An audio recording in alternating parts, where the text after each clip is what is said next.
উফ!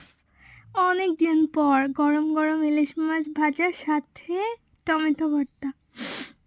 বাংলাদেশ থেকে আসার পরে এখনও পর্যন্ত এটা খাওয়া হয় না এভাবে। তো আজকে হঠাৎ ইচ্ছা করলো, তো বাংলাদেশ থেকে ইলিশ মাছ নিয়ে আসছিলাম ফ্রোজেন করে। ওইখান থেকে এক পিস ভাজলাম, সাথে টমেটো ছিল, ধনিয়া পাতা ছিল, ওইটা দিয়ে একটু ভর্তা করলাম।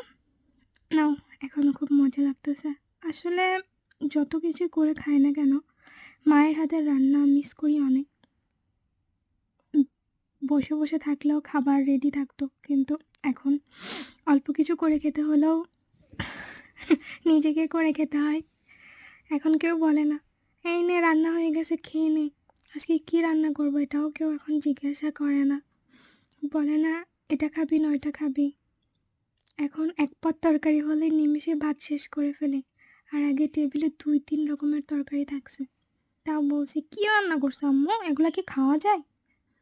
দেখেন আজকে সময় কোথা থেকে কোথায় চলে গেছে। যাই হোক, আলহামদুলিল্লাহ সব কিছুর জন্য।